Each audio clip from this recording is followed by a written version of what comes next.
Zambia's former President Edgar Lungu has died. His party, the Patriotic Front, made the announcement of the 68-year-old's death in just the last few hours, confirming that he passed away at a South African facility where they say that he was receiving treatment for a yet undisclosed illness. Lungu led the Southern African nation for 6 years until 2021. That's when he lost an election to the incumbent Hakainde Hichilema by a large margin. Well, after that defeat, Lungu stepped back from active politics, but he later tried to mount a return and appeared to have had an ambition to run again for the presidency. Let's get you more on this, then bring in SABC News international editor Sophie Mokoena. Sophie, this story breaking in just the last 2 or 3 hours, and reflections have already started. Let's look back for a moment on Lungu's status as a political figure in Zambia, and in particular how he governed and related in particular to the opposition. Well, you know that he became the president after the passing on of the president of Zambia, Michael Sata, in 2015. And then later in 2016, he contested elections and he became the president of Zambia. He worked very hard in terms of dealing with issues that are related to infrastructure. But on the other hand, later he became someone who has been challenged by many citizens in that country because of his intention to amend the constitution, other issues related to how he was dealing with the opposition. And at that time, the official opposition leader was the current president, Hakainde Hichilema. You'd recall that Hakainde was constantly being harassed and being arrested. And therefore, you have that situation where a person starts well, and mid-term, you find a situation where there are issues, particularly towards elections, because elections by its nature are contested terrain. And when he was contesting Hakainde Hichilema, as you can see in those pictures, he became a bit harsh on Hakainde Hichilema. And therefore, the truth of the matter is he had embarked on a massive infrastructure development, building roads. But of course, then that legacy dented by the fact that he constantly arrested the opposition leader. But as we speak now, the opposition leader is accused of the same acts, even though he has denied that he was ill-treating the president or the retired president, that is Edgar Lungu. But I think the other issue is that he had lots of friends in South Africa and also in a country like Zimbabwe. And therefore, he was able to come to South Africa, I think, because he had a relationship with South Africa. Let's watch this video. It was in 2015 when he became ill, immediately after elections, and when he came to South Africa for medical attention. I remember very well at that time because we were doing that story, and unfortunately an incident happened when we were just about to report on President Edgar Lungu then being admitted in a hospital in South Africa. The SABC crew, we were marked. Let's just look at that video.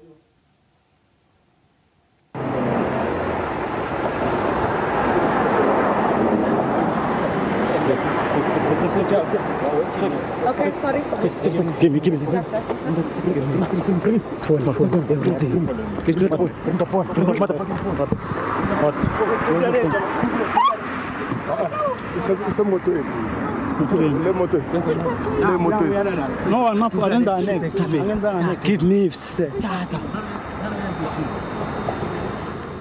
It's a very dramatic video where the SABC crew was basically robbed near Mill Park Hospital while covering Lungu's previous stay, a decade ago, in fact, here in Johannesburg at a hospital.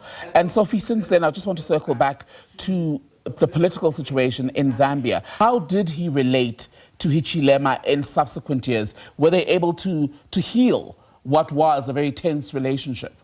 They didn't, because then Hakainde Hichilema won elections, and therefore challenges started where at some point in time there were challenges when he wanted to come to South Africa to receive medical attention. And we were told at that time that the government of Zambia had refused that he be flown to South Africa, paying for all the treatment. And therefore, finally, he got to South Africa. And we know that when he was admitted during that, you saw that video in 2015, the then president of South Africa, Jacob Zuma, assisted, and also the then deputy president of South Africa, Cyril Ramaphosa, who is now the president of the country, even visited him in hospital.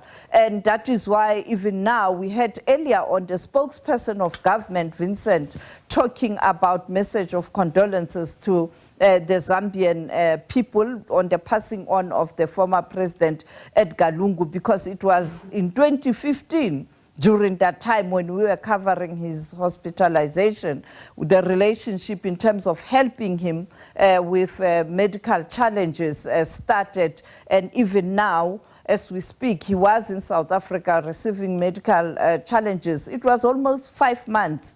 He has been in South Africa, and I'm told that he had no intentions to return back to Zambia because of these tensions, and he was hoping that after elections next year, perhaps there will be a new government and things will be better. And it's interesting that you say that you had heard during his hospitalization or treatment in South Africa that he had no intention of returning back home, perhaps as a political player. But he had, in the last year or so, tried to mount some sort of comeback. But even the country's constitutional court said that would go against Zambia's rule on a 2-term limit. Yes, indeed. And that is why he decided to continue to lead the party. But unfortunately, there was a fallout within that party that he was the leader of. And therefore, he bought another small party. He was building that small party, and they had agreed to partner with other parties in Zambia. One of those parties, it's called the Zambia Must Prosper, under the leadership of Calvin Fube Bwala. And he was in the country a week ago. We spoke to him, and perhaps he was hoping, and we are told that he felt that Calvin Fube Bwala can be a person who can contest elections and challenge President Hakainde Hichilema. Let's take a listen at what he had to say, passing his condolences to the family and the people of Zambia, because they were working on building a strong alliance. It is with a very heavy heart that we have received the sad news of the passing on of our beloved 6th Republican President of the Republic of Zambia, Dr. Edgar Lungu. We believed and prayed that Dr. Lungu will go through his medical checkups and indeed his operations if need be, and return to Zambia. But God Almighty knew why this did not happen. We are very sad and very, very disturbed by this news. Zambians are mourning as this news has just broken. On behalf of Zambia Must Prosper, my political party, which is a member of the Tonse Alliance, we send heartfelt condolences to the entire country of Zambia, and indeed the SADC region, on the loss of Edgar Lungu, our 6th Republican President from Zambia.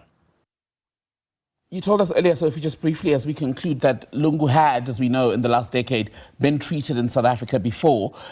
This time, do we know what the nature of his illness was, the nature of what the treatment would have been?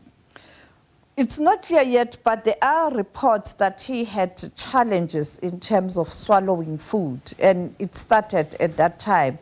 But it hasn't been confirmed properly, perhaps what led to that, and perhaps he's passing on. But I think later we will get more details. Our colleague Kaya Kumalo is working on a comprehensive piece where we will try and delve into this big story. But also I think it will be interesting to hear from the former South African President Jacob Zuma, who was very close to Edgar Lungu, and also he was very close to the president of Zimbabwe, Emmerson Mnangagwa, and as I pointed out in 2015, at that time when we were marked covering his hospitalization, it was President Jacob Zuma at that time who had agreed that he can come to South Africa to receive medical attention, and then later he was visited by both President Jacob Zuma at that time and the Deputy President at that time, Cyril Ramaphosa. Even now, I'm told that President Cyril Ramaphosa was aware and he had endorsed and supported the treatment support that he received in South Africa, and that is why South Africa was able to even issue a statement, because they have been monitoring his health and also him being in South Africa. So it will be interesting to hear from President Jacob Zuma. SABC international editor Sophie Mokoena.